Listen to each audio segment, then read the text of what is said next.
Hey guys, it's day 18 of SSSVEDA and I'm coming to the end of my weekend and it's been a great one.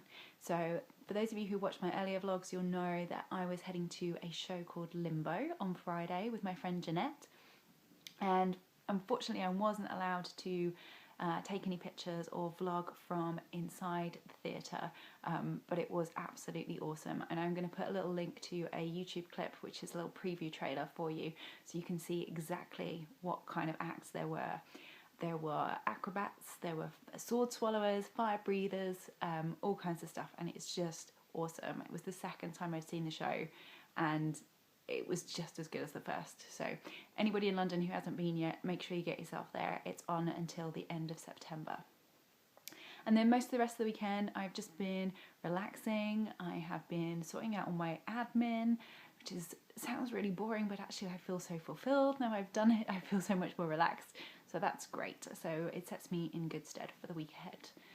And then I've been planning my holiday for Thailand, which is coming up at the end of September, which I'm super excited about, and also a trip to the Big Feastival, which will be my grand finale of Veda, because that is on the 31st of August. Now, Big Feastival is a food and music event which is going to be held on Alex James's farm. Alex James, some of you may know him. He is or was in the band Blur, and he's teaming up with Jamie Oliver. So Alex James works on the music and Jamie works on the food, which is going to be an awesome combination. So that's been my weekend. What have you been up to this weekend? Anything exciting? Have you vlogged about it? Am I going to see those on my vlogs later? I hope so. So two really exciting things happened today on Twitter. One was a tweet that was posted out by Gary Vaynerchuck, who asked if there was anything he could do for anybody.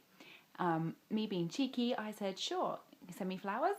And he said, sure, send me your address. So I am expecting at some point in the very near future to receive flowers from Gary Vaynerchuck, which is pretty awesome. So I will be tweeting and vlogging about that if it happens. And Gary is releasing a new book. If you haven't read his previous books, Crush It, The Thank You Economy, really, really awesome. So his new book that comes out in November is Jab, Jab, Jab, Right Hook. And yeah, I can't wait to read it. It's all about his method and his madness and how he succeeds. So it's jab, jab, jab, right hook. Yeah, so that was number one that happened on Twitter. Number two, I tweeted out to ask all of you if there was anything that you would like to know from me so that I could vlog about it. Mike Shaw TV came back, he was the first, and he asked me where my favourite places were in the world. So my favourite places in the world have got to be, in no particular order, Costa Rica, just because it's so diverse and beautiful and there's just so much fun stuff you can do out there.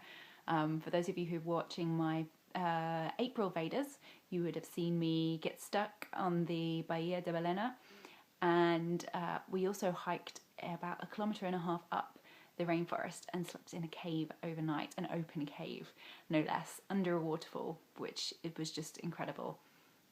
So yeah, you can never have a regular experience in Costa Rica. It's always just something far more adventurous, which is what I love. In terms of cities, probably up there are my favourites. I love London, obviously. I wouldn't live here if I didn't. It's just so much culture and music and art, and there's always things to Instagram, which I love. And yeah, I suppose also like places like Boston, which are also just really green and lush and have just got a really nice vibe about them. I lived in Madrid for a little while when I was younger, when I was a student, and that's a city that I actually really didn't like when I got there, but I really learned to love it, and I miss it. I haven't been back for a very long time. And then another place I also lived, which is really cool, which I'd love to revisit, is Corsica. Corsica is an island off the south coast of France. Do not call them French, they are Corsican, even though they are part of France. But I lived in Corte, which was right up in the mountains, and we had herds of goats that would run down every Sunday through the village, through the university building, and the halls of residence where we were staying. So really quirky kind of country living style university with only 2,000 people there. And yeah, again, a really great culture. A tip for the English people out there though, if you do go to Corsica, if it hasn't changed in the last, gosh, 12 years, tell them you're Irish. They love, love, love the Irish. The English not so much, but that will get you places. You heard it from me first. But I would love to go back and explore places like Bonifacio in the south, because I only got to do central Ajaccio, Bastia, and then Calvi as well. Calvi was beautiful as well, really lovely. And I actually watched a thunderstorm roll in. So Mike Shore TV, Mr. Weatherman, you will be so excited to hear that that was one of my favourite moments ever, because we literally sat on the beach, talked, laughed, having a great time, and watched the thunderstorm roll in until the rain broke. And every time the lightning struck, all the lights in the city would go out and then come back on one by one. Awesome. So that's me for today. I will see you back here again for SSSVEDA Day 19 tomorrow. Bye.